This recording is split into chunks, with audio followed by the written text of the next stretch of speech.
Hello everyone, welcome back to another video. Hope you all are doing well. Please ignore my voice today. I have a very bad sore throat और मुझे बहुत ज़्यादा खांसी वगैरह हो रही है. मेरी तबीयत भी बिल्कुल नहीं ठीक.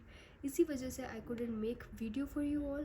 लेकिन मुझे बहुत ज़्यादा कमेंट्स आए हुए थे 9th के बच्चों के और 10th के बच्चों के, और साथ ही साथ फर्स्ट ईयर के भी बहुत से स्टूडेंट्स के कमेंट्स आए हुए थे कि प्लीज़ ऐसी वीडियो बना दें जिसमें टिप्स एंड ट्रिक्स हों फॉर स्टूडेंट्स, पेपर अटेम्पशन और how to score good marks in board. इस तरह की वीडियो एक बना दें. सो मैं बहुत दिनों से कोशिश करी थी वीडियो बनाने की, लेकिन I was not feeling well at all और मैं लिटरली मेडिसिन पे थी. तो यही सीन था और मुझे पढ़ा भी नहीं जा रहा था, वीडियो भी नहीं बनाई जा रही थी. And thank you so much for the 600 subscribers guys. उसके बाद मुझे 8th के भी कुछ बच्चों के कमेंट्स आए हुए थे बहुत पहले कि वी आर वेरी स्केयर्ड, हम अभी 8th से सीनियर क्लास में जा रहे हैं, 9th क्लास में जा रहे हैं, तो एज़ यूजुअल हमें टीचर्स डरा रहे हैं और हमें डर लग रहा है. तो आप हमें बता दें, कोई टिप्स एंड ट्रिक्स दे दें कि एग्ज़ाम की प्रिपरेशन कैसे करनी है, पेपर अटेम्पशन कैसे करनी है. सो मैंने सोचा कि आज मैं फाइनली आप लोग के लिए वीडियो बना लूँ. आज मेरी आवाज़ थोड़ी सी कम आ रही है, so please deal with it, क्योंकि मेरा गला बहुत ज़्यादा ख़राब है और अगर मैं ज़ोर से बात करूँगी तो मुझे खांसी शुरू हो जाएगी. सो सबसे पहले गाइस, बहुत सारी बातें हैं जो मैं आप लोग को बताना चाहूँगी, लेकिन सबसे पहले हम जाके मॉडल पेपर देख लेते हैं क्लास 9th का. मेरे पास ना तो क्लास 9th का सिलेबस है, ना बुक्स है, ना मुझे पता है कि उनका क्या सिलेबस है और क्या क्या आ रहा है, क्योंकि बुक्स काफ़ी हद तक चेंज हो गई हैं. अच्छा जी, और मैंने ख़ुद भी 2 साल पहले 9th की है, तो मुझे याद नहीं है कि हमने स्पेसिफिकली क्या क्या पढ़ा था. सो सबसे पहले तो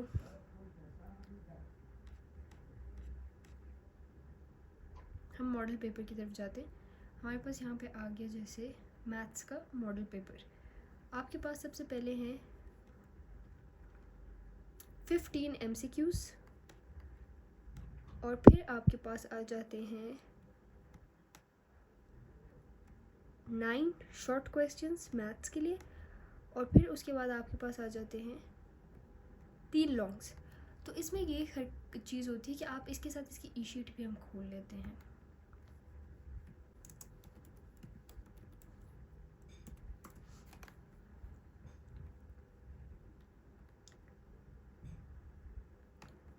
ये हमारे पास ई शीट है. आप लोग सबसे पहले ई शीट की अच्छे से प्रैक्टिस करें, उसको देखेंगे कौन सा क्वेश्चन कहाँ अटेम्प्ट करना है. सबसे इम्पोर्टेंट चीज़ ये है, क्वेश्चन 1 पार्ट 1, क्वेश्चन 2 का अगर पार्ट 1 है तो पार्ट 1 में यहाँ पे अगर आप लोग देखें 2 ऑप्शन दिए हैं. पार्ट 1 में पार्ट 1 के 2 ऑप्शन हैं, या ये दोनों 4 मार्क्स का है. इनमें से कोई एक आपने करना है, और वो एक जो आपने करना है वो इस स्पेसिफिक जगह में करना है, इधर से कहीं और नहीं करना. अगर आप इसको पार्ट 2 की जगह पे करेंगे, पार्ट 2 को पार्ट 1 की जगह पे करेंगे, लिख भी देंगे, सुपरिटेंडेंट से साइन भी करा देंगे, चेक नहीं होगा, दोनों पार्ट्स के 0 मार्क्स मिलेंगे. तो जो पार्ट जिधर है उधर ही अटेम्प्ट करें. अगर आप उसको कहीं भी और अटेम्प्ट करेंगे तो आपको 0 मार्क्स मिलेंगे. अगर आपने क्वेश्चन 1 की जगह 2 और 2 की जगह 1 अटेम्प्ट कर दिया तो आपको दोनों में 0 मिलेंगे. 4 मार्क्स दोनों के हैं, विच मेक्स इट 8, और आपको 8 में से 0 मार्क्स मिलेंगे. तो ये चीज़ का आपने बहुत ख्याल रखना है. आपने पार्ट्स को बहुत केयरफुली अटेम्प्ट करना है. उसके बाद हम लॉन्ग क्वेश्चंस की तरफ चलते हैं एक बार. उसमें भी मैं आप लोग को बता दूं कि आपको पेज नंबर्स गिवन होते हैं, 1 या 2 पेजेस गिवन होते हैं. जैसे क्वेश्चन नंबर 3 है, ये लॉन्ग क्वेश्चन है, ठीक है. सेक्शन सी शुरू हो गया. अब ये पेज 1 है, पेज 2 है, और ये हमारे पास आ गया क्वेश्चन 4, ठीक है. आपको 2 पेजेस दिए. इसमें से क्वेश्चन 3 है और इसमें ये फर्स्ट क्वेश्चन भी 8 मार्क्स का है, सेकंड क्वेश्चन भी 8 मार्क्स का है. इनमें से कोई एक आपने ये जो 2 पेजेस गिवन है इस पे अटेम्प्ट करना है.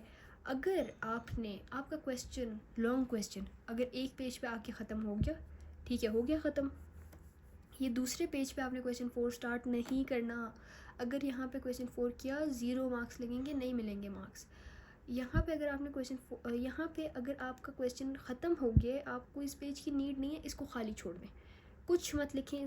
क्वेश्चन जैसे 4 है, 4 की जगह 4 ही अटेम्प्ट करें. अगर 4 हाफ पेज में भी हो जाता है तो 1.5 पेज आप खाली छोड़ दें, आप ना करें. अच्छा, इसी तरह दूसरी कंडीशन, अगर आपका क्वेश्चन नंबर 4 बहुत लंबा है, आप किए जा रहे हैं और 2 पेजेस ख़त्म हो गए, अभी आपका क्वेश्चन 4 थोड़ा सा रहता है, आपने क्वेश्चन 5 के पेज पे नहीं अटेम्प्ट करना. वहाँ पे अगर अटेम्प्ट किया, ना क्वेश्चन 4 के मार्क्स मिलेंगे ना 5 के. 8 और 8 16 मार्क्स आपके गए. आपने उसको यहीं पे कुछ करना है, आप सबसे पहले, अगर आपको पता है ये क्वेश्चन बहुत, वैसे तो 2 pages are more than enough for any sort of long question, लेकिन फिर भी अगर आपको लगता है कि ये क्वेश्चन मेरा 2 पेजेस में नहीं आ रहा, तो आप इस पेज में हाफ लाइन लगाएं और बहुत नीटली हाफ इस तरफ और हाफ इस तरफ कर लें, ये हो जाएगा। इतना कोई बड़ा मसला नहीं होता। अगर उन्होंने 2 पेजेस दिए हैं तो इसका मतलब है कि उन्हें पता है कि 2 पेजेस में हो जाएगा। ये हमारे पास सारा मैथ्स का मैंने आप लोग को बता दिया। और एमसीक्यूज़ में नो ब्लैंको, नो कटिंग, नो इरेजिंग, कुछ भी नहीं करना। अगर आपने ब्लैंको यूज़ किया तो आपकी ई शीट पे मार्क्स कटेंगे।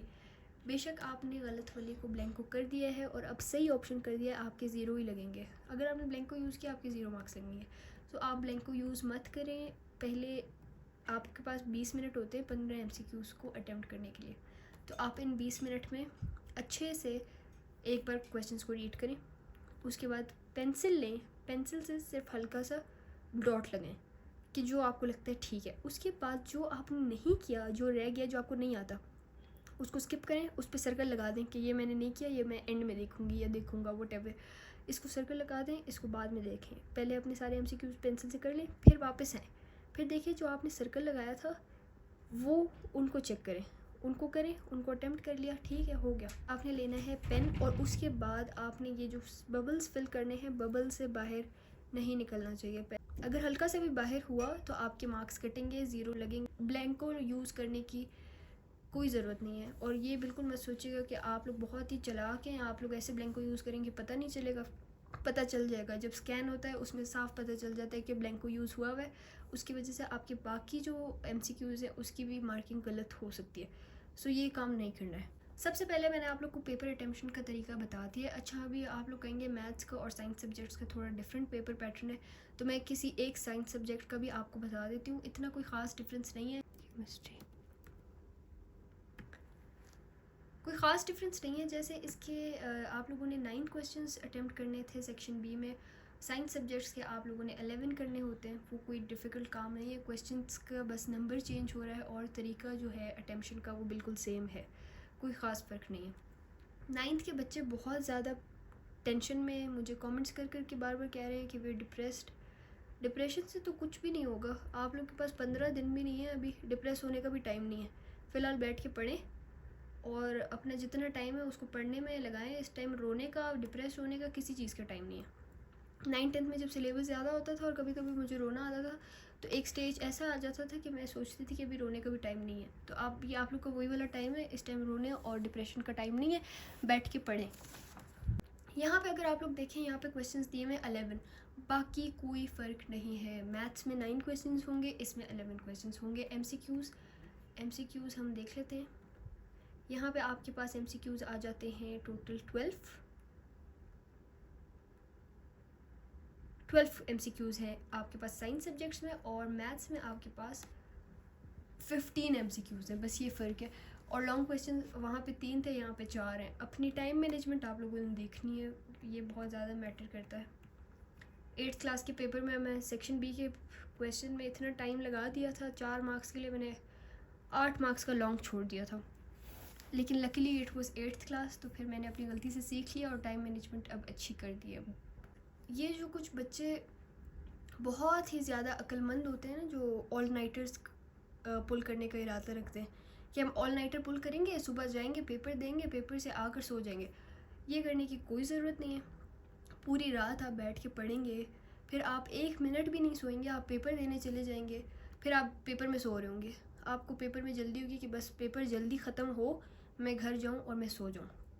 इसी चक्कर में आपका जो पेपर है ना, जो पूरे साल की मेहनत है, तबाह और बर्बाद हो जाएगी। कोई ज़रूरत नहीं है ऑल नाइटर्स की। यहाँ पे आपको बहुत सारी वीडियोस नज़र आ रही होंगी यूट्यूब पे, जिसमें लिखा होगा I pulled an all nighter, ये वो। कोई ज़रूरत नहीं है, आपको वो फॉलो करने की ज़रूरत नहीं है। ऑल नाइटर नहीं करना है, पूरी रात नहीं जागना है। बेशक 3 बजे तक जागें, पढ़ें, 3 बजे तक सो जाएं। अभी रमज़ान है तो इस तरह नहीं हो सकता। फिर आप एक काम ये कर सकते हैं कि आप सहरी तक सो जाएं। जैसे फॉर एग्ज़ाम्पल अगर आप 11:30 या 12 o'clock आप सो जाएं, और उसके बाद जब आप सहरी पे उठें, सहरी के बाद आप कंटिन्यूसली अपने पेपर तक पढ़ें। तब आप फ्रेश भी होंगे और आप थोड़े सोए हुए भी होंगे, रिलैक्स्ड भी होंगे। अगर आप पूरी रात पढ़ेंगे तो फिर रोज़ा भी है, बहुत मुश्किल हो जाएगी। नहीं करनी है ये चीज़, बिल्कुल नहीं करनी। अच्छा, दूसरी चीज़ जो है, अगर अभी जैसे आप लोग का जो टाइम है काफ़ी कम डेज़ रह गए हैं, मुझे किसी ने कमेंट करके आई गेस बताया था कि 15 डेज़ रह गए हैं आई गेस, तो ये कमेंट भी 2-3 दिन पहले का है, तो अभी तो कोई 11-12 डेज़ रह गए होंगे। तो अगर अभी आपने रिवीजन करनी है, मुझे बच्चे कह रहे थे कि साइंस सब्जेक्ट्स की रिवीजन कैसे करें, चैप्टर्स बहुत ज़्यादा हैं। आप लोग अपने दिन को 3 पार्ट्स में डिवाइड करें। सुबह जल्दी उठें, सहरी के बाद अगर आप सो जाते हैं तो 9 तक उठ जाएं। उसके बाद 9 to 1 PM एक स्लॉट रखें जिसमें आप फ्रेश होंगे, आपका दिमाग सही से काम कर रहा है, आपको रोज़ा भी नहीं लग रहा, तो आप उसमें मुश्किल सब्जेक्ट्स करें। मैथ्स, फिज़िक्स, केमिस्ट्री, ये 3 सब्जेक्ट्स उस टाइम पे करें, ठीक है। उसके बाद आप 1 घंटे का ब्रेक लें।